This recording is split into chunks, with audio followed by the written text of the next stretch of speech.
Te recogeremos el domingo para enseñarte el apartamento, continuó Langston. Y el martes enviaremos a la mudanza para que te ayude con tus cosas. No hace falta, dije con frialdad. Yo mismo veré el apartamento y organizaré la mudanza.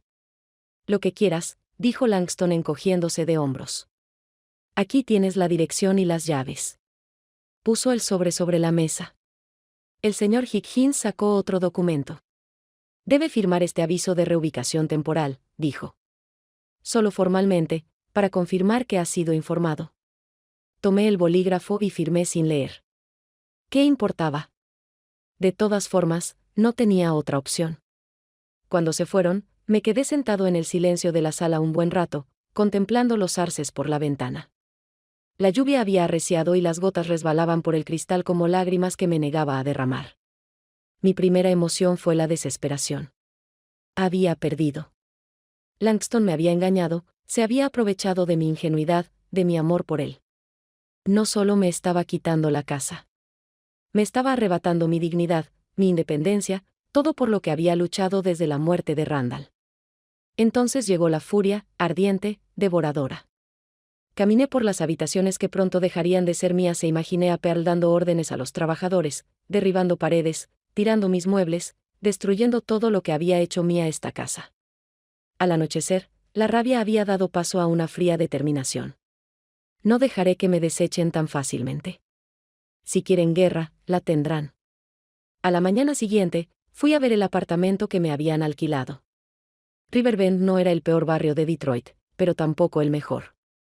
El apartamento era justo lo que esperaba, una caja pequeña y sin ningún detalle en un rascacielos común y corriente, con una habitación, una diminuta sala de estar con cocina integrada y un balcón del tamaño de una estampilla. Justo después, visité a Ronald Stern. Mi abogado estaba indignado por las acciones de Langston, pero no sorprendido. Le advertí que podría haber lagunas en el contrato, dijo. Pero podemos demandar por uso indebido de los términos del contrato. Si podemos demostrar que los análisis forenses fueron manipulados. ¿Cuánto tiempo tomaría eso? Lo interrumpí. Al menos unos meses, si no un año, respondió. Para entonces, no quedará nada de mi casa, dije. No, necesito otra solución. Al llegar a casa, recorrí las habitaciones metódicamente, decidiendo qué llevarme y qué dejar. La biblioteca era mi mayor problema. Miles de libros recopilados durante décadas no cabían en el pequeño apartamento. Al bajar al sótano para ver si aún quedaban mis pertenencias, noté las grietas que supuestamente habían encontrado los expertos. Algunas eran antiguas, pero otras parecían sospechosamente recientes, con bordes afilados, como si hubieran sido profundizadas recientemente. Pasé la mano por una de las paredes, donde el ladrillo se veía diferente al del resto del sótano. Siempre lo había considerado solo una partición que separaba la sala principal del área técnica con las tuberías de agua, pero ahora, al observar más de cerca, noté que los ladrillos eran de otro color y estaban colocados de forma distinta. Una extraña curiosidad me invadió. Tomé la linterna y comencé a escudriñar la pared, golpeándola en varios puntos. En un punto, el sonido se oía claramente apagado, como si hubiera un vacío tras la pared, no otra habitación. La villa se había construido a principios de la década de 1920, durante la época de la ley seca. Sabía, por las historias del anterior propietario, que la casa había tenido un bar secreto para huéspedes selectos. Pero estaba en otra parte de la casa y hacía tiempo que se había convertido en un almacén. ¿Podría ser que hubiera otro secreto en la casa? ¿Un pasadizo secreto que ni siquiera el anterior dueño conocía? Subí de nuevo y busqué entre mis papeles planos antiguos de la casa. Entre los papeles que conseguí al comprar la casa había un plano amarillento de 1923. Mostraba el sótano como un solo espacio sin la partición que ahora existía. Esto confirmó mis sospechas. El muro se había construido después, quizá para ocultar algo. Al día siguiente, mientras Langston y su familia estaban en el trabajo y la escuela, bajé de nuevo al sótano. Armado con herramientas que encontré en el garaje, decidí poner a prueba mi teoría. El viejo ladrillo se dio con dificultad. Empecé por donde el sonido era más sordo, retirando con cuidado un ladrillo a la vez. El trabajo era duro para una mujer de mi edad, pero la ira me dio fuerzas. Tras una hora de duro trabajo, había creado un agujero lo suficientemente grande como para iluminar con una linterna. Efectivamente, Había un vacío tras la pared, un estrecho pasillo que conducía a un lugar profundo. Después de otra hora, ensanché el agujero lo suficiente como para pasar. Frente a mí había un túnel de poco más de 1,5 metros de altura, con suelo de tierra y paredes de ladrillo. El aire allí era rancio, pero no viciado, así que había ventilación por algún lado. Avancé lentamente, iluminando el camino con mi linterna. El túnel se extendía unos 50 metros y terminaba en otro muro de ladrillo, pero a diferencia del que había desmantelado, este tenía una puerta metálica cubierta de óxido y telarañas. La puerta estaba cerrada con una cerradura antigua, pero, como era de esperar, no había llave. Volví a entrar en la casa, encontré una palanca entre las herramientas y volví al túnel. Tras varios intentos, la cerradura cedió y la puerta se abrió con un chirrido. Detrás estaba el sótano de otro edificio, una casa abandonada frente a mi villa. Llevaba años vacía, su dueño había fallecido y los herederos no podían negociar una venta. Miré a mi alrededor con cautela. El sótano estaba lleno de trastos viejos, pero en un rincón vi una escalera que subía. La subí y me encontré en una casa vacía con las ventanas tapiadas y una capa de polvo en el suelo. De vuelta en mi sótano, disimulé cuidadosamente el agujero que había hecho en la pared. Para el ojo inexperto, la pared parecía intacta. Pero sabía que ahora podía quitar fácilmente algunos ladrillos y acceder al túnel. El pasadizo secreto fue un verdadero regalo del destino. Me abrió posibilidades que jamás había imaginado. Si Langston creía que podía echarme de casa sin más, estaba muy equivocado. Esa noche fui a ver a Elaine Whitmore, una vieja amiga mía, y le conté lo que había sucedido, la traición de Langston, el desalojo inminente, el túnel que había encontrado. ¿Qué vas a hacer?, me preguntó cuando terminé. Aún no lo he decidido, respondí. Pero definitivamente no me rendiré sin luchar. Habría en ese lugar cuando el jardín fuera de su propiedad. Mentalmente, retrocedí 20 años, a cuando Langston era adolescente. Siempre había sido más cercano a su padre que a mí. Randall lo consentía, le compraba juguetes caros y lo dejaba llegar tarde a casa. Yo era más estricto, insistía en la educación, en la responsabilidad y en planificar el futuro. Tras la muerte de Randall, fue como si Langston me hubiera echado toda la culpa. Fue como si le hubiera quitado a su padre y luego le hubiera quitado mi atención al sumergirme en mi trabajo. No se dio cuenta de que no trabajaba para mí, sino para los dos. En la universidad, casi nunca venía a casa los fines de semana. Nuestras conversaciones telefónicas eran breves y superficiales. Pensé que esto pasaría con el tiempo, pero la distancia entre nosotros solo se amplió. Cuando me presentó a Pearl, sinceramente esperaba que una nueva familia suavizara su temperamento y nos devolviera la intimidad. Pero Pearl resultó ser el detonante de nuestros problemas, no la solución. Venía de una familia donde el dinero siempre era un problema y parecía pasarse la vida intentando compensarlo. Para ella, el estatus era más importante que las relaciones, las posesiones materiales más importantes que las conexiones emocionales. «Mamá, ¿me estás escuchando?». La voz de Langston me devolvió al presente. «Lo siento. Estaba pensando», dije. «Digo que quizás deberías considerar una residencia de ancianos. Hay lugares muy agradables con atención médica, con la compañía de gente de tu edad», continuó. Me hervían las entrañas, pero mantuve la calma. En mis años de docencia, había aprendido a no mostrar emoción cuando los alumnos decían cosas particularmente estúpidas o ofensivas. «¿Y qué pasará con la casa?», pregunté en tono tranquilo. Langston hizo una pausa como si la pregunta se le hubiera ocurrido después. «Bueno, lo lógico sería venderlo. El dinero iría a pagarte una buena institución», dijo. «O era como si estuviera decidiendo, podría cedérmela. Eso te ahorraría la molestia de venderla. Y tu pensión e inversiones podrían cubrir tus gastos en la nueva casa». Ahí estaba, las cartas sobre la mesa. Miré a mi hijo y no vi a un hombre adulto, sino a ese adolescente malcriado que creía que el mundo le debía algo, que nunca apreció mis sacrificios, mi trabajo. «Necesito pensarlo», dije, aunque ya lo había decidido. Jamás, jamás, renunciaría voluntariamente a la casa por la que había trabajado toda mi vida. Pearl regresó con los niños y la conversación giró en torno a otros temas. Pero noté cómo miraban a Langston, cómo Pearl observaba furtivamente la sala, como si mentalmente reemplazara mis muebles por los suyos, y como Orión preguntaba si había espacio en el sótano para un cuarto de juegos. «¿Todo bien, mamá?», preguntó Langston antes de irse, al notar mi mirada pensativa.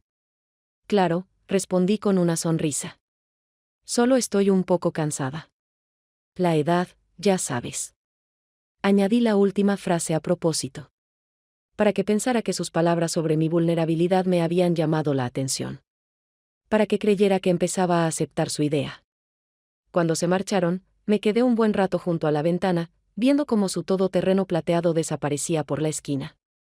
Recuerdos que me asaltaron, como le había enseñado al pequeño Langston las constelaciones en el cielo nocturno, como le había enseñado a montar en bicicleta tras la muerte de Randall, lo orgullosa que me había sentido de sus primeros éxitos en la escuela.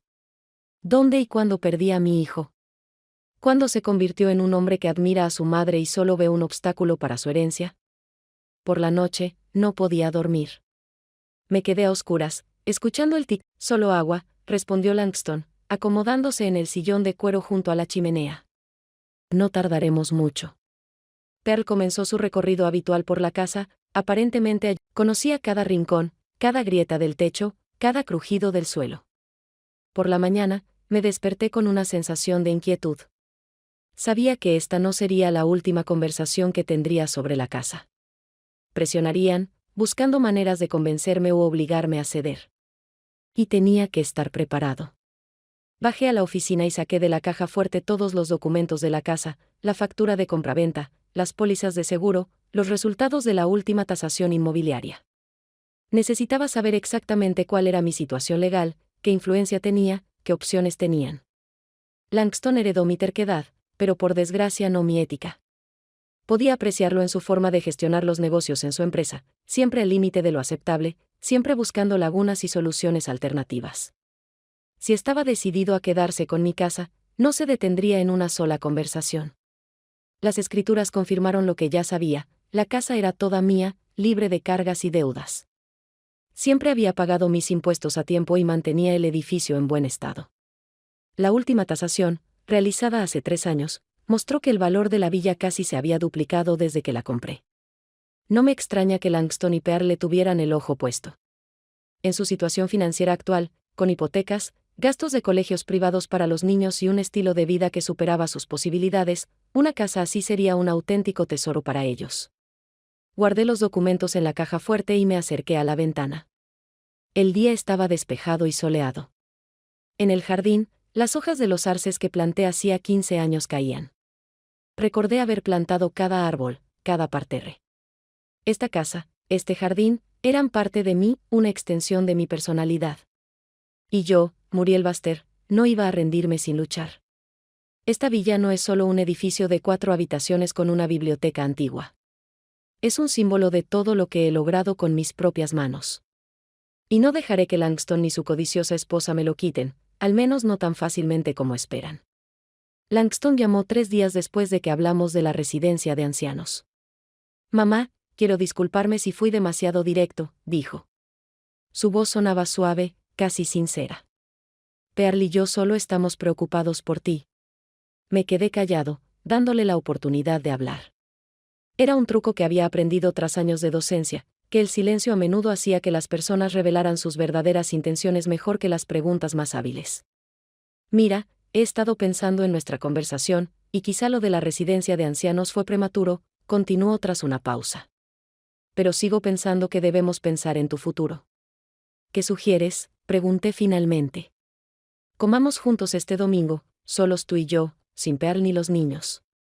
Lo hablaremos tranquilamente, como adultos, dijo.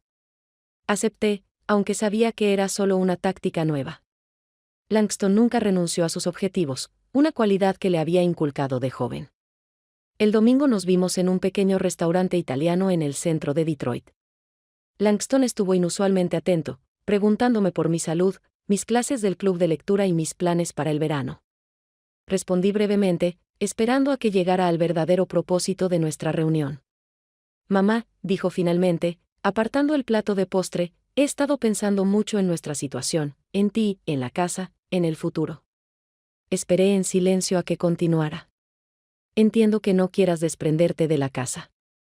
Es tu vida, tus recuerdos, dijo, haciendo una pausa para tomar un sorbo de café. Pero lo cierto es que esta casa es demasiado grande para una sola persona, y cada vez es más difícil mantenerla. Estoy bien, Langston, respondí con calma. Por ahora, mi situación financiera está en orden. Sí, pero, ¿qué pasa dentro de 5 o 10 años? La casa necesitará reparaciones importantes, y los impuestos suben cada año, replicó. No se equivocaba. La casa sí necesitaba reparaciones. El techo goteaba con las fuertes lluvias. Había que cambiar el cableado del ala oeste, pero tenía ahorros para eso. Tengo una sugerencia, dijo Langston, inclinándose hacia mí. ¿Qué tal si me cedes la casa? Legalmente, sería mía, pero, por supuesto, podrías vivir allí el resto de tu vida. Te ahorrarías las reparaciones, los impuestos y toda esa burocracia. ¿Y cuál es tu beneficio?, pregunté sin rodeos. Se sintió un poco avergonzado, pero enseguida se recompuso. Podré invertir en renovar la casa, sabiendo que es una inversión de futuro, dijo. Luego, vacilando y eligiendo bien las palabras, añadió, cuando llegue el momento, la casa seguirá siendo de la familia en lugar de ser vendida a desconocidos. Miré a mi hijo y vi a un ambicioso analista financiero calculando inversiones y beneficios. ¿Dónde estaba el niño que una vez me pidió que le leyera un cuento antes de dormir? Necesito pensar, dije finalmente. Claro, mamá, pero no tardes mucho. Ahora es el momento de hacerlo mientras estás lo suficientemente bien como para tomar tus propias decisiones, respondió. En casa, reflexioné sobre la sugerencia de Langston durante mucho tiempo. No era descabellada. La casa requería cada vez más atención y dinero, pero no podía evitar la sensación de que mi hijo se apresuraba, como si temiera que cambiara de opinión o buscara otra solución. Una semana después, volvió a llamar. Mamá, hablé con un abogado sobre la mejor manera de transferir la casa.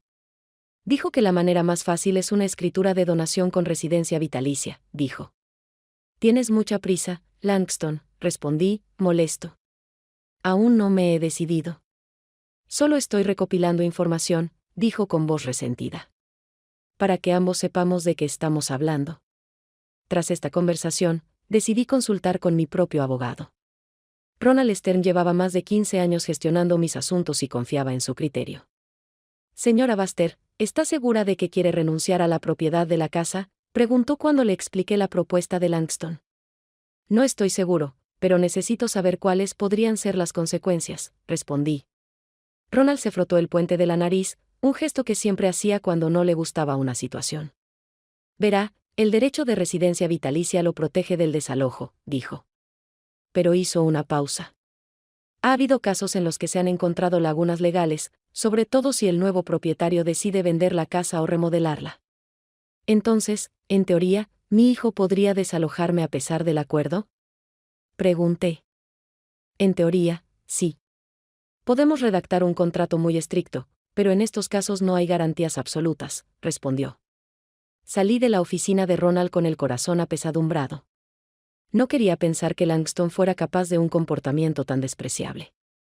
Pero algo en mi interior me decía que no debía ser ingenuo. Langston seguía llamando cada pocos días para preguntarme sobre mi decisión. Su insistencia solo aumentó mis dudas.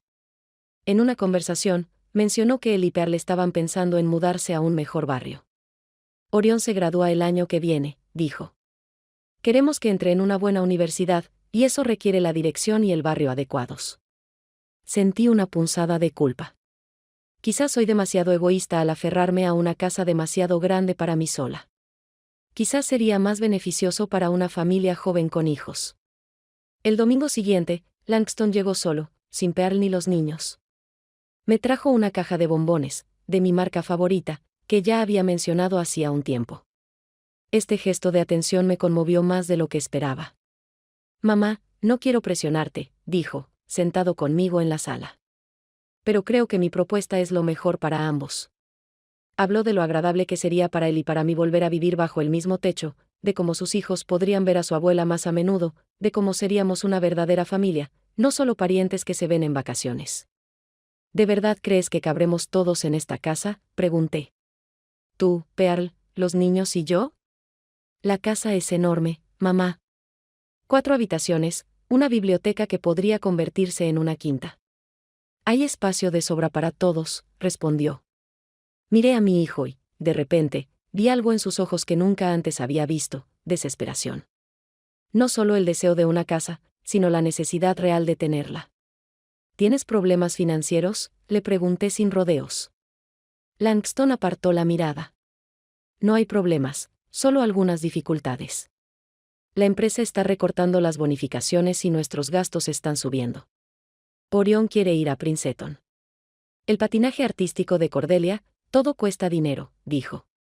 Sentía emociones contradictorias luchando en mi interior. Por un lado, quería ayudar a mi hijo. Por otro, me preocupaba que no hubiera sido honesto conmigo desde el principio. ¿Por qué no me pediste dinero?, pregunté. ¿Por qué esta historia sobre la residencia de ancianos, sobre mi edad? Porque no quiero ser un hombre de 42 años pidiéndole dinero a su madre, respondió con repentino enojo. Quiero resolver mis problemas por mi cuenta. Tomándome mi casa, presioné. No tomándolo, sino aceptando de ti lo que después me dejarás, dijo sin terminar la frase. Nos sentamos en silencio unos minutos. Empezaba a llover fuera de la ventana, las gotas golpeaban el cristal con un ritmo extraño e irregular. Pensaré en tu propuesta, dije finalmente. Dame una semana. La semana se alargó. Dudé, sopesando los pros y los contras. Por un lado, podía ayudar a mi hijo y a su familia, tal vez incluso mejorar nuestra relación. Por otro, me arriesgaba a perder mi independencia, mi hogar, el fruto de mi vida. El factor decisivo fue una llamada de una vieja conocida mía, Elaine Whitmore. Habíamos dado clases juntas en la universidad y nos mantuvimos en contacto después de jubilarnos. Muriel, no vas a creer a quien vi ayer en el café Blue Ivy, a tu hijo y a una mujer. Y no era Pearl, dijo. No le di mucha importancia. Langston solía almorzar con compañeros de trabajo, incluso mujeres. Estaban hablando de una especie de renovación, continuó Elaine. Le mostró fotos de los interiores en un portapapeles. Algo sobre convertir la biblioteca en un dormitorio. Me preguntaba si estabas renovando tu casa. Se me encogió el corazón. La biblioteca era mi santuario, el lugar donde pasaba la mayor parte del tiempo, y Langston lo sabía. Esa misma noche, lo llamé y le dije que estaba lista para hablar sobre los términos del traspaso de la casa. Llegó al día siguiente con una botella de champán y un precontrato que había redactado su abogado. Quiero que mi abogado lo revise, dije, negándome a aceptar los documentos. Claro, mamá, respondió Langston con una sonrisa. Esto es solo un borrador, para que entiendas los términos básicos. Ronald Stern se opuso rotundamente al contrato en su forma actual. Hay demasiadas lagunas legales, señora Baster, dijo. Por ejemplo, esa cláusula de remodelación sustancial le da al propietario el derecho a desalojarla temporalmente durante la renovación. ¿Qué es, temporalmente? ¿Un mes, un año? ¿Y a dónde tendría que mudarse durante ese tiempo? ¿A costa de quién? Pasamos casi un mes negociando los términos del contrato. Langston se resistía a cada cambio, pero yo me mantuve firme. Si iba a renunciar a mi casa, al menos podía hacerlo bajo mis propios términos. Finalmente, se formalizó el contrato. Le cedí a Langston la propiedad de la casa, con el derecho a vivir en ella de por vida. Cualquier cambio sustancial en la casa debía acordarse conmigo. En caso de reubicación temporal por reparaciones, Langston estaba obligado a proporcionarme un alojamiento con el mismo nivel de confort y a cubrir todos los gastos. El día de la firma, Langston trajo consigo a Pearl y a los niños. Estaba de muy buen humor, y Pearl apenas pudo contener una sonrisa triunfal. Este es un gran día para nuestra familia, dijo Langston mientras nos sentábamos a la mesa con copas de champán. El día en que realmente nos convertimos en uno. Los miré y me di cuenta de que nada cambiaría. Orión seguiría ignorándome. Cordelia pondría los ojos en blanco. Y Perla recorrería las habitaciones, pensando en cómo remodelarlas. Por un nuevo capítulo en la vida de nuestra familia, brindó Langston, y todos levantaron sus copas. Sonreía, sentí, pero me sentía extrañamente vacío por dentro. Era como si acabara de firmar no solo la escritura de la casa, sino una renuncia a una parte de mí. Noté los primeros cambios al día siguiente. Pearl llegó con la diseñadora de interiores, la joven del portapapeles que Elaine había visto. Recorrieron la casa, hablando de paletas de colores para las diferentes habitaciones, posibilidades de remodelación y cambios de muebles. Solo estamos recopilando ideas, dijo Pearl al notar mi mirada. Pero pude ver a la diseñadora tomando notas, fotografiando las habitaciones, a ella y a Pearl susurrando mientras miraban mis muebles antiguos. Una semana después, Langston llegó con un hombre que presentó como evaluador estructural. Pasaron mucho tiempo estudiando el plano de la casa, bajando al sótano e inspeccionando el ático. Es un procedimiento estándar del seguro, explicó Langston cuando le pregunté qué pasaba. Pero los vi discutiendo la posibilidad de derribar algunas paredes, ampliar la sala para incluir el comedor, mover la cocina a otra parte de la casa. Poco a poco, las visitas se hicieron más frecuentes y menos solemnes. Pearl llegó sin avisar, trayendo consigo a un diseñador, un especialista en iluminación y un consultor en sistemas de casas inteligentes. Recorrían las habitaciones sin pedirme permiso, comentando los cambios sin pedirme opinión. Un día, volví de compras y encontré a Pearl en mi habitación. Estaba de pie junto a la ventana, revisando cortinas nuevas. Lo siento, Muriel, dijo sin avergonzarse. Creí que no estabas en casa. Aunque no esté en casa, eso no te da derecho a entrar en mi habitación sin permiso, respondí con frialdad. Bueno, técnicamente, ya no es tu habitación, dijo Pearl con una leve sonrisa. Y tampoco es tu casa. Sentí que la sangre me subía a la cara. ¿Según los términos del contrato? Sí, conservas el derecho de ocupación, me interrumpió. Pero Langston es el dueño de la casa, lo que significa que también me pertenece. Esa noche llamé a Langston y le dije lo que pensaba del comportamiento de su esposa. Mamá, no exageres, dijo con cansancio. Perla solo está entusiasmada. Quiere que la casa luzca mejor. ¿Mejor para quién? ¿Para ti? Tú no vives aquí, repliqué. Todavía no, dijo. Y percibí algo en su voz que me inquietó. ¿Qué quieres decir?, pregunté. Nada del otro mundo. Es solo que, ya sabes, la escuela de Cordelia está mucho más cerca de tu casa que de la nuestra, así que es la oficina de Pearl. Pensamos que podríamos empezar a pasar más tiempo aquí, incluso dormir de vez en cuando en mi casa. Nuestra casa, mamá, nuestra casa juntas. Después de esa conversación, algo cambió por completo. Me convertí en un extraño en mi propia casa, un intruso en territorio ajeno. Langston y Pearl venían a pasar la noche cada vez con más frecuencia, ocupando la habitación de invitados. Trajeron la compra, cocinaron en mi cocina y vieron la tele en mi sala. Los niños se instalaron en las otras dos habitaciones, esparciendo sus cosas por toda la casa. Orión puso la música a todo volumen. Cordelia se pasó horas en el baño.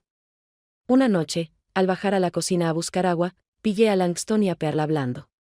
No me notaron, y oí una frase que me dejó paralizada. Un par de meses más y podremos empezar las reformas, decía Langston.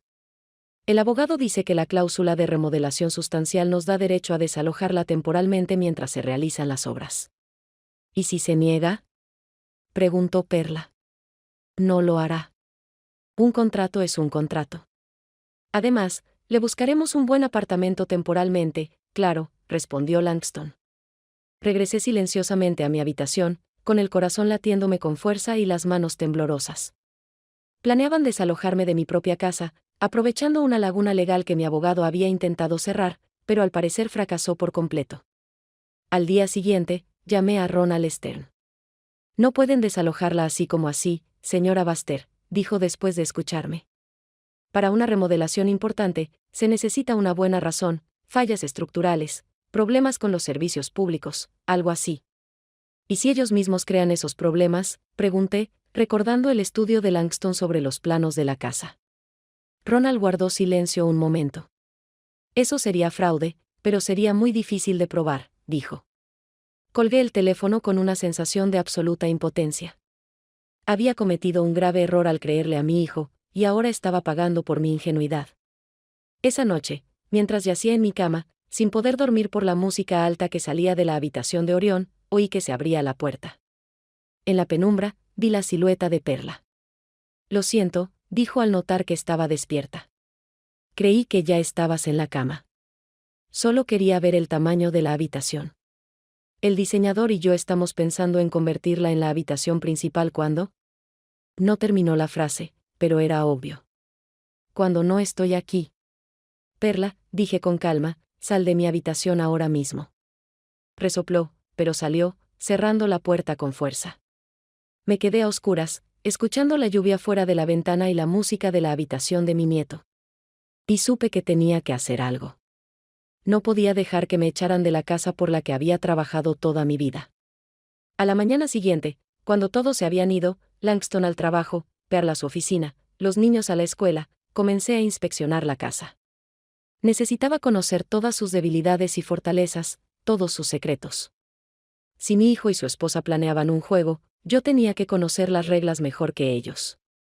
Las cosas sucedieron mucho más rápido de lo que esperaba.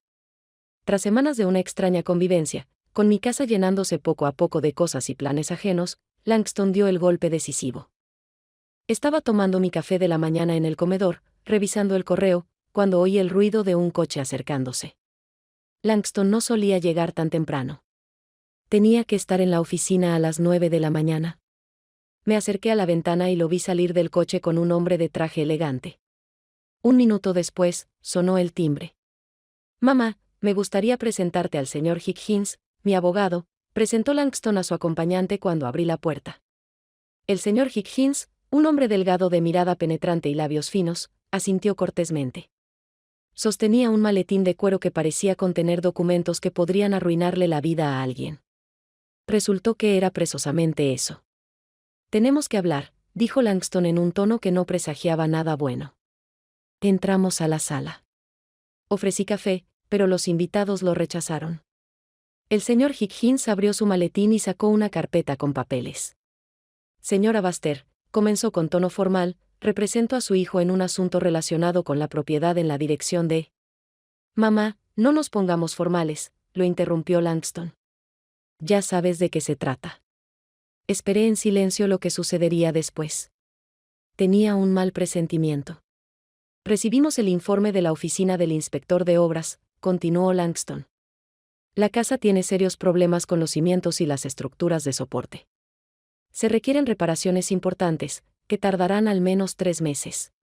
No noté ningún problema con la base», respondí con calma. «No son visibles a simple vista», intervino el señor Higgins. «Pero los expertos encontraron grietas en los muros del sótano y señales de hundimiento de los cimientos en el ala este». Me entregó una carpeta con fotos y el informe del perito. Eché un vistazo rápido a los documentos. Las fotos mostraban grietas, pero sabía con certeza que la mayoría llevaban décadas existiendo y no eran peligrosas. Algunas grietas nuevas parecían sospechosamente recientes, como si las hubieran ensanchado a propósito. «Según la cláusula 7.3 de nuestro contrato», continuó el señor Higgins, «si se requieren reparaciones importantes que amenacen la seguridad de los residentes, el propietario tiene derecho a reubicar temporalmente a quienes tengan derecho a ocupación vitalicia. En otras palabras, tendrás que mudarte mientras se hacen las reparaciones», explicó Langston, como si no entendiera el lenguaje legal.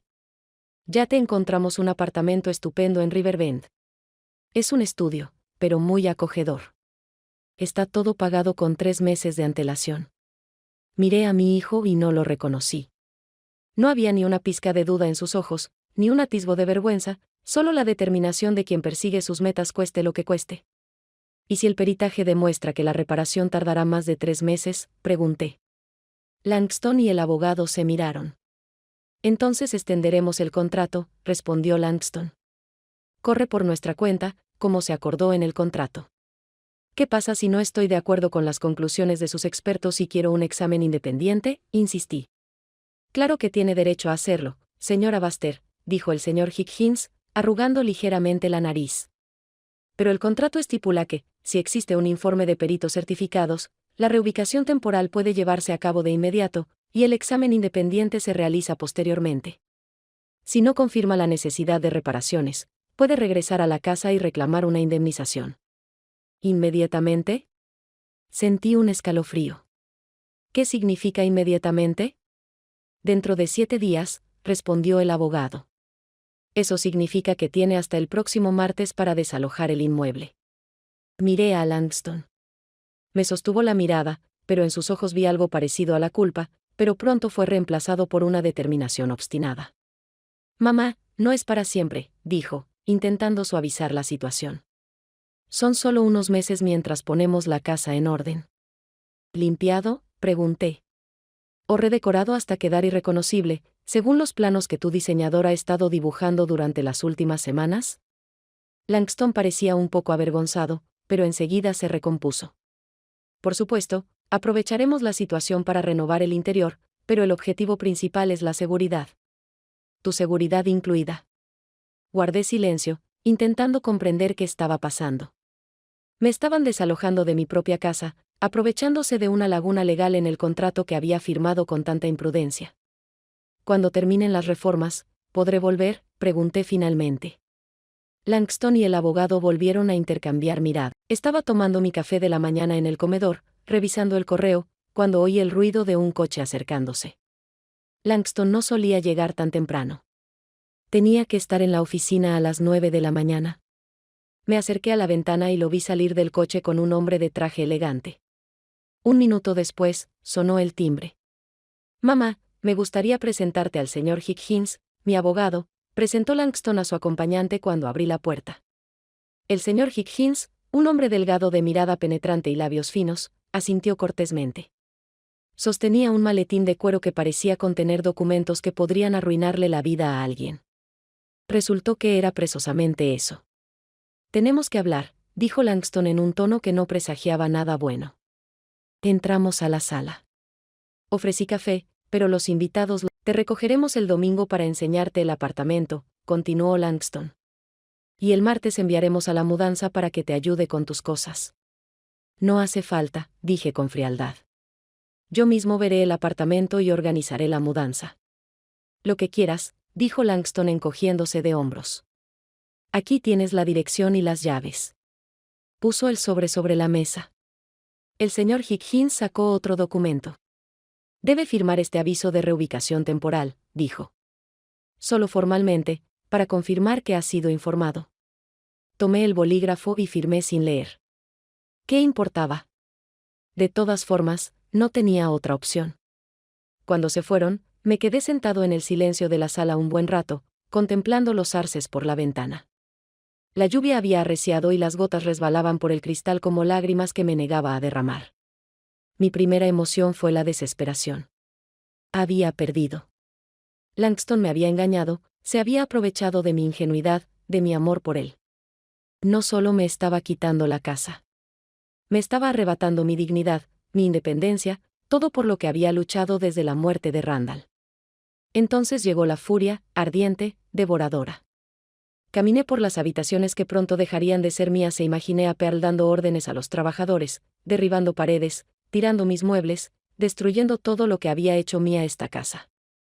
Al anochecer, la rabia había dado paso a una fría determinación. No dejaré que me desechen tan fácilmente. Si quieren guerra, la tendrán. A la mañana siguiente, fui a ver el apartamento que me habían alquilado. Riverbend no era el peor barrio de Detroit, pero tampoco el mejor. El apartamento era justo lo que esperaba, una caja pequeña y sin ningún detalle en un rascacielos común y corriente, con una habitación, una diminuta sala de estar con cocina integrada y un balcón del tamaño de una estampilla. Justo después, visité a Ronald Stern. Mi abogado estaba indignado por las acciones de Langston, pero no sorprendido. Le advertí que podría haber lagunas en el contrato, dijo. Pero podemos demandar por uso indebido de los términos del contrato. Si podemos demostrar que los análisis forenses fueron manipulados. ¿Cuánto tiempo tomaría eso? Lo interrumpí. Al menos unos meses, si no un año, respondió. Para entonces, no quedará nada de mi casa, dije. No, necesito otra solución. Al llegar a casa, recorrí las habitaciones metódicamente, decidiendo qué llevarme y qué dejar. La biblioteca era mi mayor problema. Miles de libros recopilados durante décadas no cabían en el pequeño apartamento.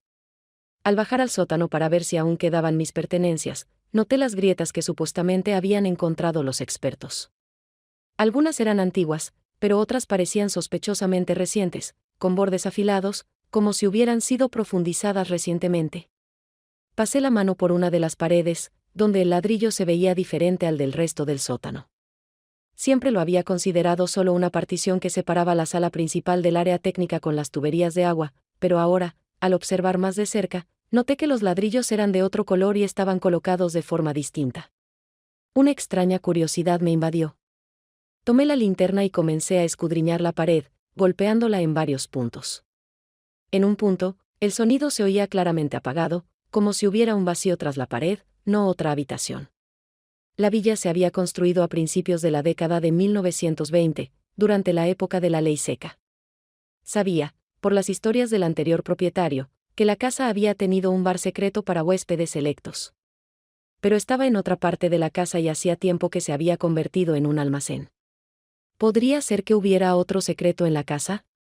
¿Un pasadizo secreto que ni siquiera el anterior dueño conocía? Subí de nuevo y busqué entre mis papeles planos antiguos de la casa. Entre los papeles que conseguí al comprar la casa había un plano amarillento de 1923. Mostraba el sótano como un solo espacio sin la partición que ahora existía. Esto confirmó mis sospechas. El muro se había construido después, quizá para ocultar algo. Al día siguiente, mientras Langston y su familia estaban en el trabajo y la escuela, bajé de nuevo al sótano. Armado con herramientas que encontré en el garaje, decidí poner a prueba mi teoría. El viejo ladrillo se dio con dificultad. Empecé por donde el sonido era más sordo, retirando con cuidado un ladrillo a la vez. El trabajo era duro para una mujer de mi edad, pero la ira me dio fuerzas. Tras una hora de duro trabajo, había creado un agujero lo suficientemente grande como para iluminar con una linterna. Efectivamente, había un vacío tras la pared, un estrecho pasillo que conducía a un lugar profundo. Después de otra hora, ensanché el agujero lo suficiente como para pasar. Frente a mí había un túnel de poco más de 1,5 metros de altura, con suelo de tierra y paredes de ladrillo. El aire allí era rancio, pero no viciado, así que había ventilación por algún lado. Avancé lentamente, iluminando el camino con mi linterna. El túnel se extendía unos 50 metros y terminaba en otro muro de ladrillo, pero a diferencia del que había desmantelado, este tenía una puerta metálica cubierta de óxido y telarañas. La puerta estaba cerrada con una cerradura antigua, pero, como era de esperar, no había llave. Volví a entrar en la casa, encontré una palanca entre las herramientas y volví al túnel. Tras varios intentos, la cerradura cedió y la puerta se abrió con un chirrido. Detrás estaba el sótano de otro edificio, una casa abandonada frente a mi villa. Llevaba años vacía, su dueño había fallecido y los herederos no podían negociar una venta. Miré a mi alrededor con cautela. El sótano estaba lleno de trastos viejos, pero en un rincón vi una escalera que subía. La subí y me encontré en una casa vacía con las ventanas tapiadas y una capa de polvo en el suelo. De vuelta en mi sótano, disimulé cuidadosamente el agujero que había hecho en la pared. Para el ojo inexperto, la pared parecía intacta. Pero sabía que ahora podía quitar fácilmente algunos ladrillos y acceder al túnel. El pasadizo secreto fue un verdadero regalo del destino. Me abrió posibilidades que jamás había imaginado. Si Langston creía que podía echarme de casa sin más, estaba muy equivocado. Esa noche fui a ver a Elaine Whitmore, una vieja amiga mía, y le conté lo que había sucedido, la traición de Langston, el desalojo inminente, el túnel que había encontrado. ¿Qué vas a hacer?, me preguntó cuando terminé. Aún no lo he decidido, respondí. Pero definitivamente no me rendiré sin luchar. Dormí mal esa noche, pensando en mis opciones. A la mañana siguiente, un plan empezó a formarse en mi cabeza, audaz, quizás descabellado, pero el único adecuado para la situación. El viernes, llamé a Langston y le informé que había aceptado la mudanza. Conseguiré que me ayuden con mis cosas, dije. Y estaré lista para mudarme el martes, como me pediste. Me alegra que lo entiendas, mamá, dijo Langston con un alivio evidente. Es lo mejor para todos. Sí, acepté. Para todos. Pasé el fin de semana clasificando mis pertenencias. Empaqué las cosas más valiosas, joyas, documentos importantes, álbumes de fotos, en varias cajas, que planeaba llevar al apartamento. El resto decidí dejarlo en casa, supuestamente para transportarlo otro día. El lunes, un día antes del desalojo oficial, Langston llegó con Pearl para ver cómo iba empacando. Le sorprendió ver lo poco que había empacado. No tendrás todo empacado para mañana, dijo ansioso. No te preocupes, respondí con calma. Me llevaré lo esencial y luego volveré por el resto. Como tú digas, dijo encogiéndose de hombros. Mañana a las 10 llegarán los obreros para empezar a desmantelar. Será mejor que te vayas antes de que lleguen. Claro, sonreí. Estaré lista. Esa noche, cuando se fueron, bajé al sótano y despejé el túnel, haciéndolo más cómodo. Luego caminé por el túnel hasta la casa abandonada una vez más, comprobando que todo estuviera en orden. Esa noche, mi última noche oficial en la casa, apenas dormí. Tumbado en mi habitación, escuchando los sonidos familiares de la vieja casa, pensé en cómo mañana todo cambiaría, pero no como Langston había planeado. El martes llegó inexorablemente. Desde temprano por la mañana, había estado empacando metódicamente las últimas cosas que planeaba llevarme al apartamento. La casa que ayer había sido mi santuario me parecía hoy extraña y fría, como si estuviera a punto de cambiar de dueño. Exactamente a las 9 de la mañana, me recogió el taxi que había llamado para transportar unas cajas con artículos esenciales. El conductor, un joven con un auricular en la oreja, ni siquiera me miró mientras me ayudaba a cargar mis cosas. Para él, yo era solo otra anciana mudándose de una casa grande a un apartamento pequeño, la historia de siempre. Miré el pasillo una última vez, despidiéndome de cada rincón, de cada sombra y de cada crujido del viejo suelo de madera. 20 años viviendo entre estas paredes, y ahora me iba, expulsado por mi propio hijo. Pero a diferencia del taxista, sabía que este no era el final de la historia, sino solo el principio. A las 10 de la mañana, llegaron los obreros, 3 hombres robustos con overoles con el logo de la constructora. Su capataz, un hombre corpulento con un bigote poblado, se presentó como Tony. «Señora, estamos aquí para empezar los preparativos», dijo. El casero nos avisó que ya se iba. «Sí, así es», respondí, entregándole un manojo de llaves. «La casa es suya ahora, caballeros». Noté que uno de los empleados observaba la mesa antigua del pasillo como si estuviera evaluando su valor. No me molestó, ya había empacado cualquier cosa de valor. Al salir al porche con la última bolsa, la camioneta negra de Langston se detuvo. Parecía sorprendido de verme en la puerta. «Mamá, ¿ya te vas?», preguntó, acercándose a mí. «Creí que estarías empacando hasta esta noche». «Terminé temprano», respondí. «Solo me llevé lo esencial». Pearl salió del coche tras él, con una leve sonrisa en el rostro. Vestía un traje caro, como si hubiera venido a una reunión de negocios, no a ayudar a su suegra con la mudanza. «Muriel, espero que estés contenta con el apartamento», dijo con fingida preocupación. «Lo elegimos con mucho cuidado». «Seguro que es precioso», respondí con una sonrisa igualmente falsa. Langston se balanceaba de un pie a otro, visiblemente incómodo. A pesar de su determinación de desalojarme, debía de tener un atisbo de conciencia en lo más profundo de su ser. «Mamá, no creas que te abandonamos», dijo. «Te visitaremos, te ayudaremos a instalarte, en cuanto terminen las reparaciones». «Ahora es su casa», lo interrumpió Pearl, señalando a los niños que acababan de bajar del coche. «Los niños necesitan espacio para desarrollarse, no un apartamento pequeño en un barrio normal». Lo dijo con tal triunfo, como si hubiera obtenido una importante victoria en una larga guerra. Langston la miró con aire de advertencia, pero ya era demasiado tarde. Las palabras ya habían sido pronunciadas. Solo sonreí y asentí, manteniendo la compostura, aunque por dentro hervía de rabia. «La casa ahora es suya». Esa frase, dicha con tanta crueldad despreocupada, finalmente me convenció de que mi plan era correcto. «Por supuesto», dije en voz baja, «los niños necesitan un buen hogar». Subí al taxi y salí de la villa donde había pasado gran parte de mi vida sin mirar atrás. El apartamento en Riverbend era exactamente como lo recordaba cuando lo vi por primera vez, pequeño, impersonal y deprimentemente común. Un dormitorio, una sala de estar junto a la cocina, un baño diminuto. Las ventanas daban a una calle ruidosa, y los vecinos no eran muy tranquilos, a juzgar por los ruidos. Desempaqué lo esencial y me senté junto a la ventana, observando a los transeúntes apresurarse por la calle. Ninguno prestó atención a la anciana que los observaba desde la ventana del segundo piso. Era invisible, justo lo que necesitaba para mi plan. Esa noche llamé a Elaine, mi vieja amiga, y quedamos en vernos al día siguiente. Era la única persona a quien le confiaba mi plan, y su apoyo fue invaluable. «¿Seguro que quieres hacer esto?», me preguntó cuando nos vimos en un pequeño café cerca de mi nuevo apartamento. «Podría acabar mal». «Estoy seguro», respondí. «Me robaron la casa con malas artes. Ahora me toca a mí».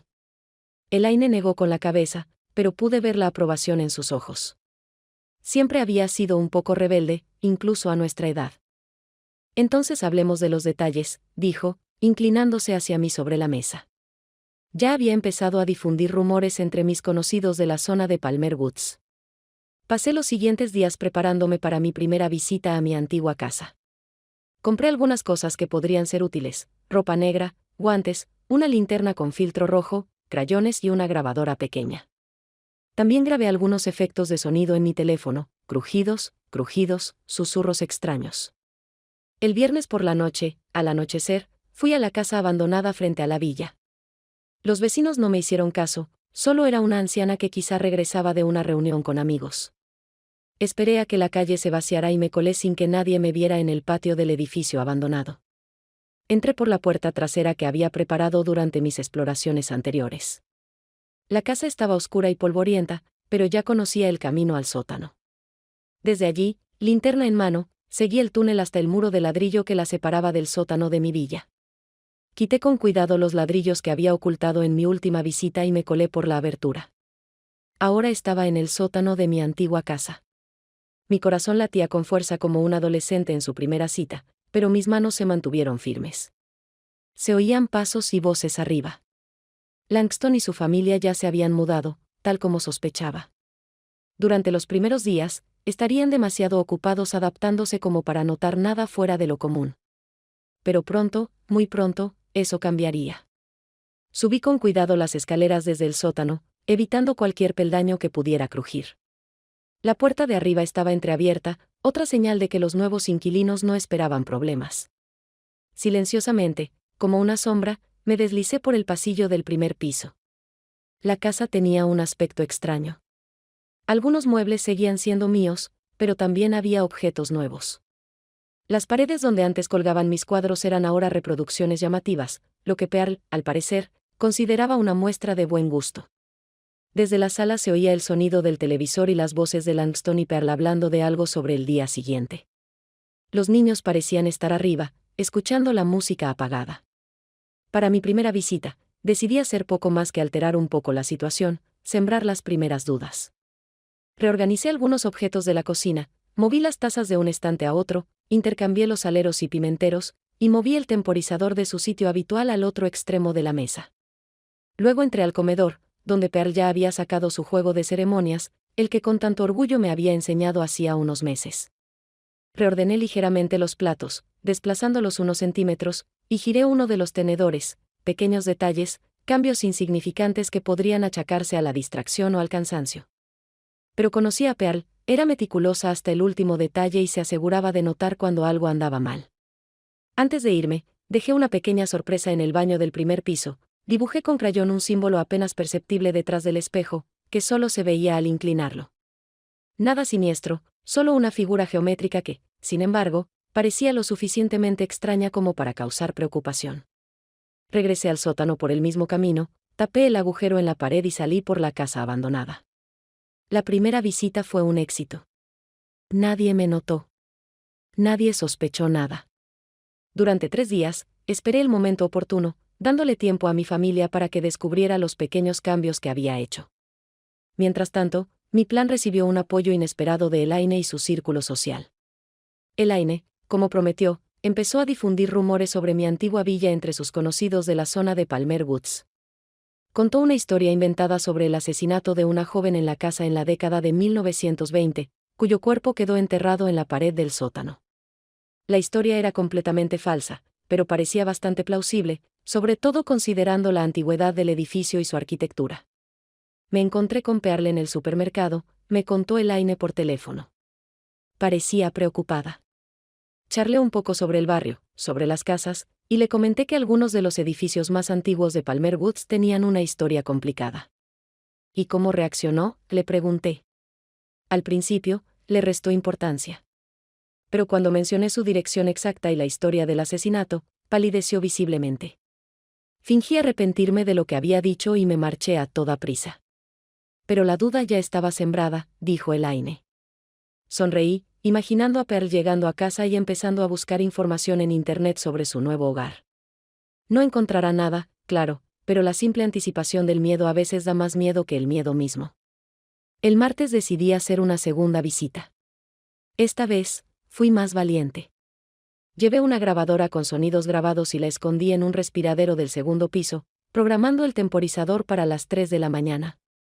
En el baño de Pearl y Langston, moví un poco todos los objetos: maquillaje, cepillos de dientes, botellas de champú.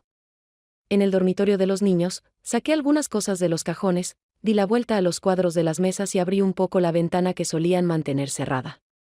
En la cocina, hice un desorden más notorio, reorganicé el contenido de varios gabinetes, cambié la configuración del microondas, apagué y volví a encender el refrigerador y bajé la temperatura. Pero la mayor sorpresa le tenía reservada a Pearl.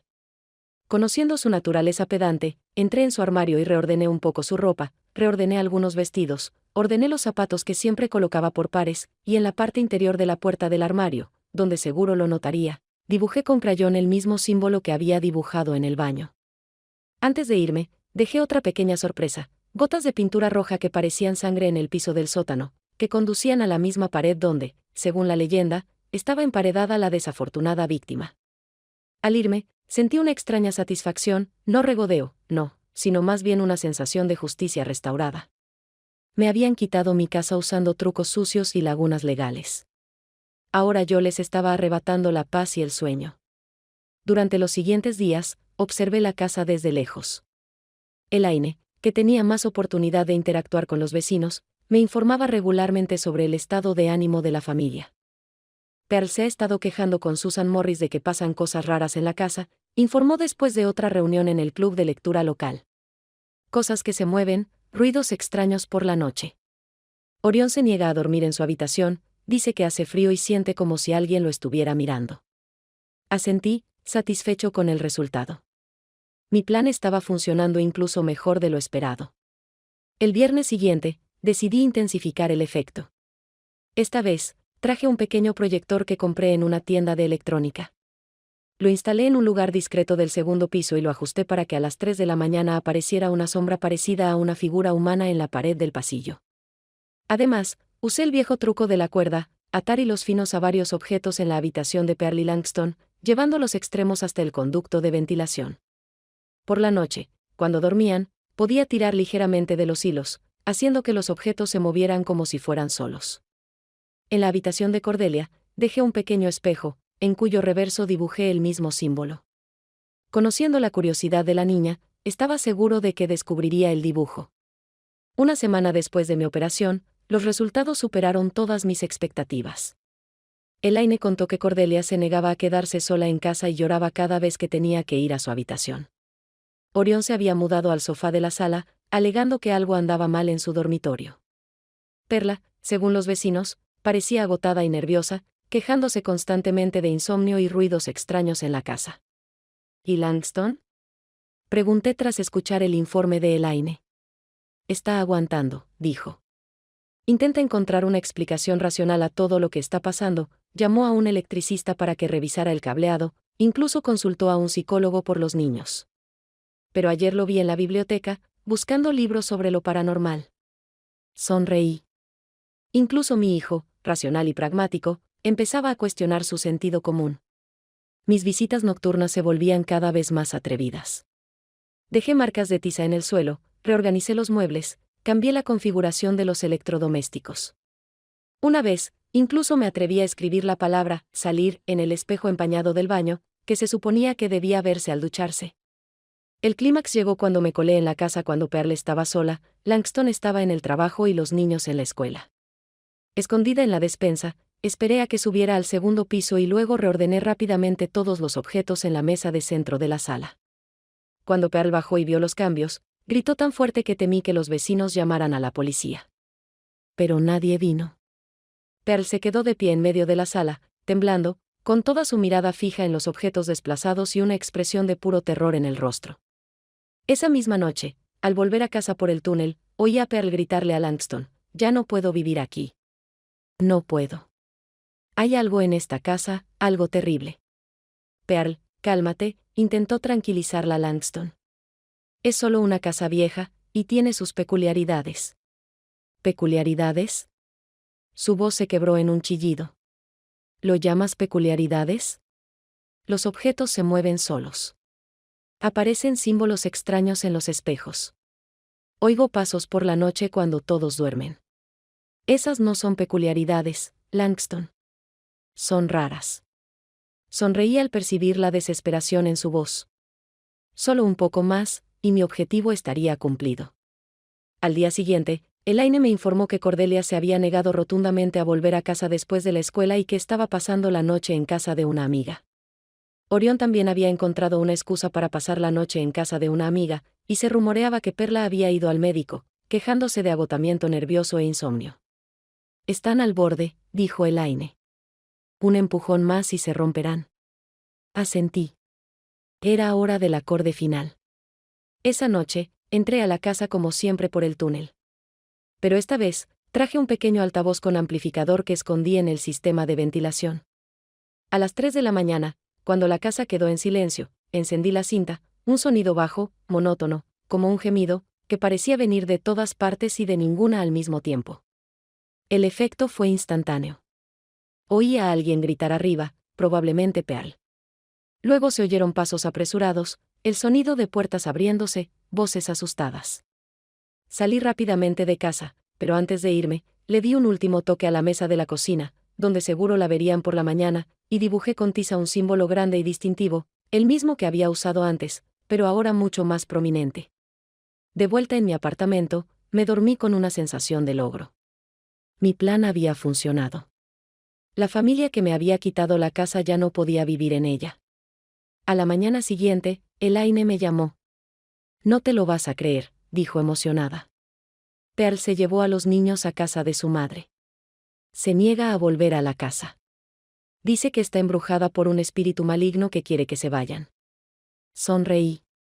Si Pearl supiera cuánta razón tenía. Mayo se estaba convirtiendo poco a poco en junio, y la situación en casa se estaba poniendo cada vez más tensa. A través de Elaine, me enteraba de cada movimiento de mi hijo y su familia. Pearl pasó casi una semana en casa de su madre, negándose a regresar hasta que Langston accediera a llamar a los profesionales. El primero en llegar fue un electricista. Revisó minuciosamente todo el cableado, examinó cada toma corriente e inspeccionó el cuadro eléctrico. Naturalmente, no encontró ninguna falla que explicara el extraño fenómeno. Todo está en perfecto estado, le dijo a Langston, negando con la cabeza. Si hay algo inusual aquí, definitivamente no es la electricidad. El siguiente fue el fontanero.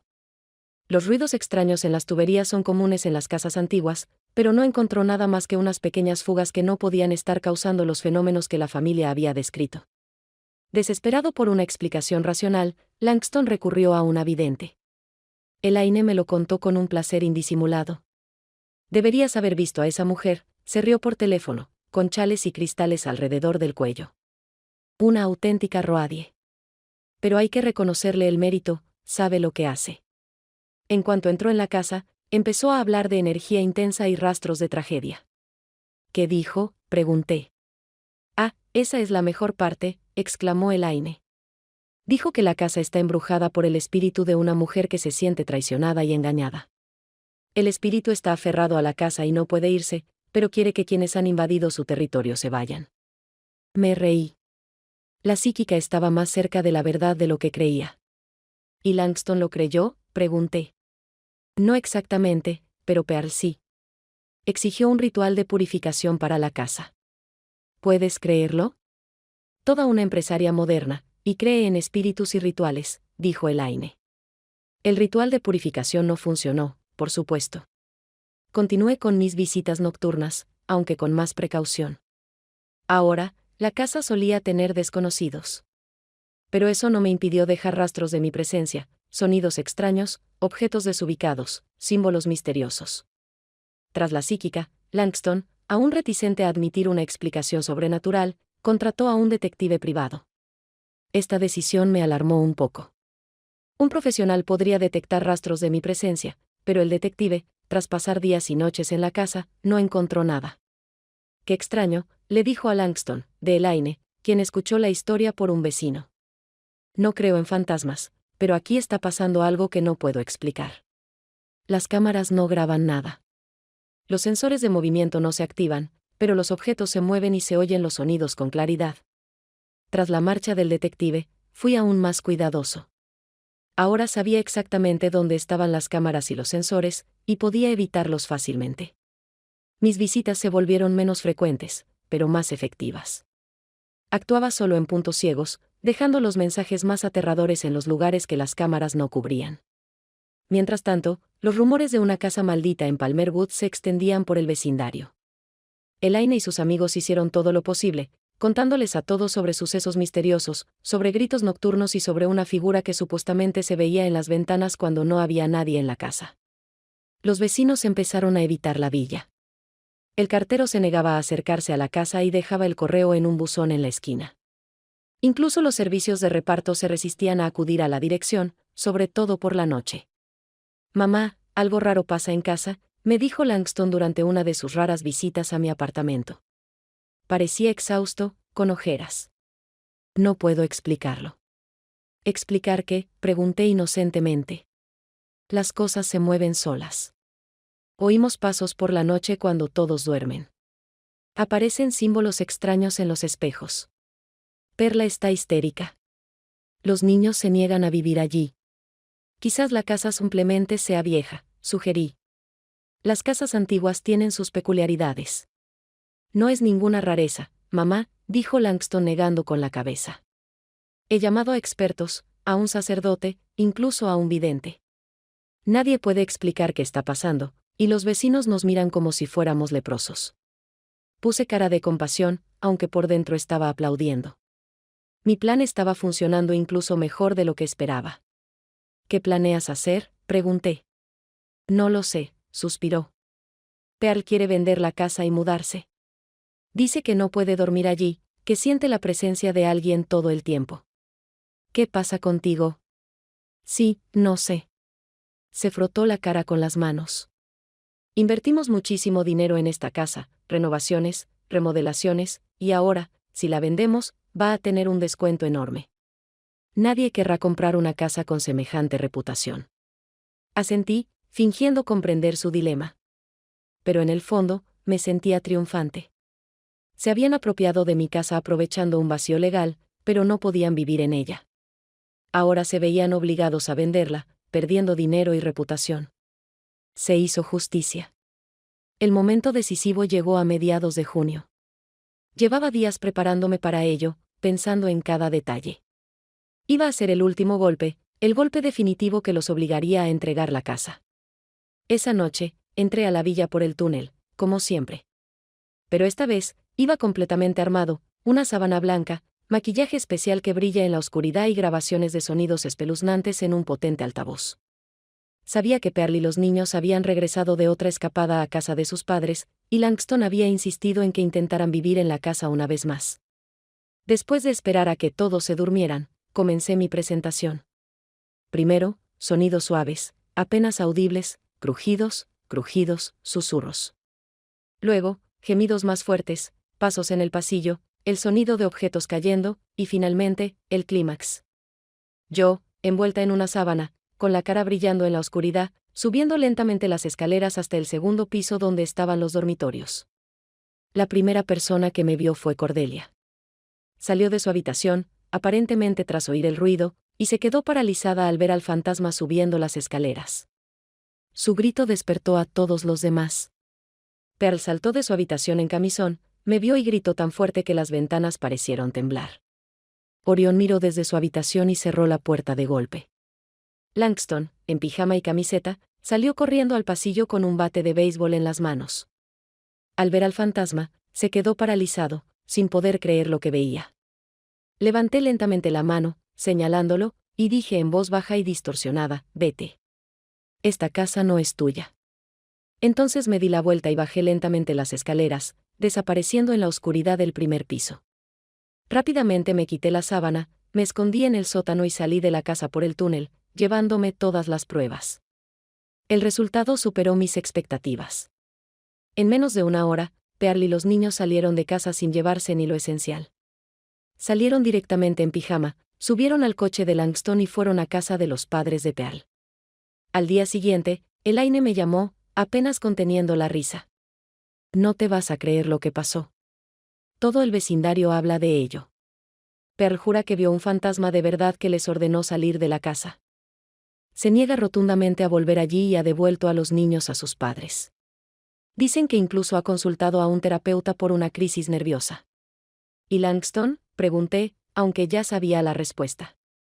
Está hecho un desastre. Está solo en casa, pero tampoco está cómodo allí. Ayer lo vi sacando unas cosas y metiéndolas en el coche. No creo que vaya a pasar la noche allí tampoco.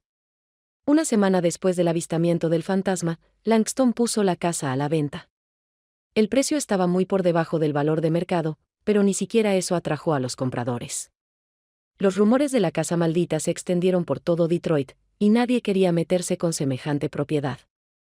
El agente inmobiliario Langston contrató visitas programadas, pero los compradores potenciales no acudieron o se marcharon en cuanto cruzaron la puerta. Algunos afirmaron haber percibido algo extraño de inmediato. Otros se quejaron de un escalofrío repentino o ruidos extraños. Observé desde una distancia prudencial, disfrutando del fracaso de los planes de mi hijo. Quería arrebatarme la casa en la que había invertido tanto amor y esfuerzo. Y ahora estaba pagando el precio de su avaricia y crueldad. A principios de julio, Langston volvió a mi apartamento. Parecía destrozado. Mamá, no sé qué hacer, dijo, sentado en el borde de mi sofá con una taza de té en las manos. Nadie quiere comprar la casa. Pearl se niega a volver. Estamos prácticamente sin hogar, viviendo con sus padres. Es horrible, dije con fingida compasión. ¿Qué dicen los expertos? Nadie puede explicar qué está pasando, negó con la cabeza. Empiezo a pensar que la casa está realmente maldita. Quizás hice algo terrible y ahora estoy pagando por ello. Me quedé callado, pero una voz interior quería gritar, sí, traicionaste a tu madre. Le quitaste la casa con malas artes. Estoy pensando en vender la casa gratis solo para deshacerme de ella, continuó Langston. Ya hemos perdido muchísimo dinero en reparaciones y remodelaciones, y ahora esto. Quizás sea lo mejor, dije. Hay cosas que simplemente no son para nosotros, por mucho que las deseemos. Me miró con recelo, como si hubiera captado el doble sentido de mis palabras, pero no dijo nada. Esa noche, cuando Langston se fue, sentí una extraña desolación. La venganza fue dulce, pero no me devolvió mi hogar. Y aunque mi hijo y su familia habían sufrido, no me trajo ninguna satisfacción real. Los había castigado. ¿Pero qué seguía? Al día siguiente, decidí hacer una última visita a la villa. No para asustar a nadie, de todas formas, nadie vivía en la casa, sino para despedirme. Daba igual cómo resultara este lugar, siempre sería especial para mí. Atravesé el túnel, como lo había hecho decenas de veces en los últimos meses, y entré al sótano. La casa me recibió con un silencio sepulcral. Las renovaciones que Langston había iniciado nunca se terminaron. Los materiales de construcción, las herramientas y los botes de pintura estaban por todas partes. Subí lentamente al primer piso. La sala que tanto amaba había quedado desfigurada por las remodelaciones. Mis muebles antiguos habían sido retirados y reemplazados por muebles modernos y sin personalidad. Las paredes tenían las marcas de cuadros retirados, cuadros míos que había coleccionado a lo largo de los años. Con gran pesar, subí al segundo piso. Mi antiguo dormitorio había sido completamente remodelado según el gusto de Pearl: paredes rosas, muebles ornamentados, accesorios brillantes. La biblioteca se estaba convirtiendo en una sala de juegos para los niños, pero aún no estaba terminada. Se habían quitado las estanterías, pero aún no se habían instalado los muebles nuevos. Me quedé en medio de este caos, con una extraña mezcla de amargura y satisfacción. Querían quitármelo todo, pero al final, habían perdido más de lo que habían ganado. De repente, oí que una puerta se abría abajo. Alguien había entrado en la casa. Me quedé paralizado, escuchando. Unos pasos, fuertes y masculinos, se dirigían hacia las escaleras. Langston, ¿pero por qué estaba aquí a estas horas? Bajé rápidamente al sótano por la escalera trasera, con la esperanza de evitar el encuentro. Pero apenas llegué al final de las escaleras, oí pasos que me seguían. Bajaba al sótano. Presa del pánico, corrí hacia la pared con el pasadizo secreto, pero con las prisas, toqué sin cuidado las herramientas en el suelo. Un estruendo resonó por el sótano vacío. ¿Quién anda ahí? La voz de Langston sonaba tensa. Me quedé paralizado, pegado a la pared.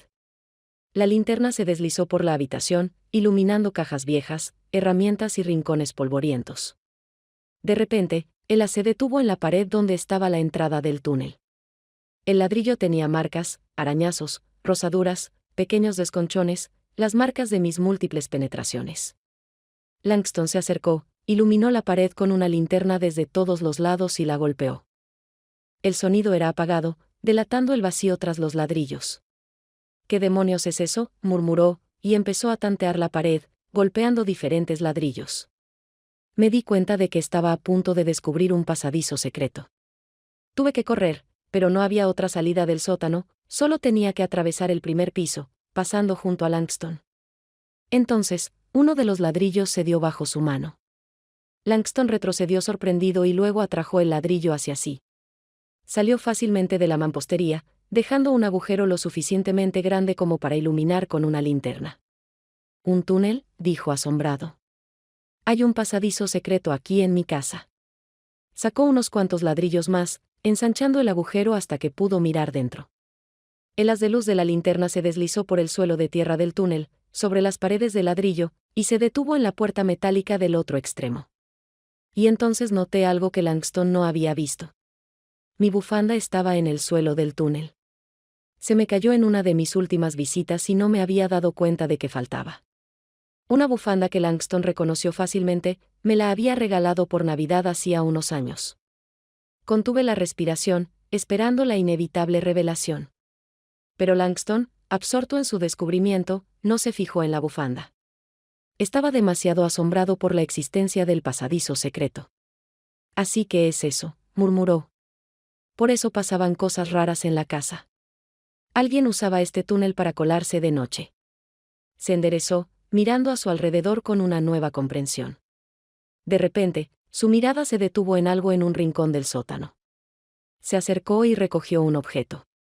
Era la caja de maquillaje que había usado para mi actuación de fantasma. Estaba seguro de haberlo llevado todo conmigo, pero debía haber dejado esa evidencia con las prisas. Langston se quedó mirando la caja un buen rato, luego desvió la mirada hacia el túnel y su rostro cambió. Pude ver cómo la comprensión se apoderaba lentamente de sus rasgos, cómo la incredulidad se transformaba en confianza. «Mamá», susurró. «¿De verdad eras tú?». Se desplomó contra la caja que estaba contra la pared, todavía agarrando la caja de maquillaje. Tenía los hombros hundidos y su rostro reflejaba una profunda conmoción que, por un momento, me dio pena. «Te estabas vengando de nosotros», dijo al vacío. «Siempre fuiste tú. El fantasma, los sonidos extraños, los objetos en movimiento. Nos arruinaste la vida, nos avergonzaste delante de todo el vecindario, le causaste a Pearl una crisis nerviosa». Habló en voz baja, pero pude oír cada palabra con claridad. Vi cómo su sorpresa inicial se transformaba en ira. «Pero no puedo probar nada», continuó tras una larga pausa. «Nadie creería que mi madre de 68 años se colaba por el túnel para asustarnos. Todos pensarían que me he vuelto loco de miedo». Langston se levantó, arrojó la caja de maquillaje a la esquina y caminó lentamente hacia las escaleras. En el primer escalón, se detuvo y, sin darse la vuelta, dijo: «Tú ganas, mamá. La casa es tuya. Pero ya no te pertenece. Nadie en su sano juicio lo comprará ahora, y no puedo vivir aquí. Permanecerá vacío, deteriorándose lentamente como símbolo de nuestro odio mutuo». Con estas palabras, subió las escaleras y salió del sótano. Al poco rato, oí cerrarse de golpe la puerta principal. Me quedé en las sombras, intentando comprender qué había sucedido. Langston había descubierto la verdad. Comprendió que no había fantasmas, que todos los fenómenos sobrenaturales eran obra mía. Pero tiene razón. No puede probarlo. Nadie creería semejante historia. Mi venganza fue completa. Vengué a mi hijo por traicionarme, por quitarme mi hogar por un vacío legal. Destruí sus planes, la felicidad de su familia, su reputación. Pero la victoria me dejó un sabor amargo. La casa que tanto amaba ahora estaba vacía, medio destruida por los intentos de reparación, con una mala reputación que ahuyentaba a los posibles compradores. Langston y yo la perdimos.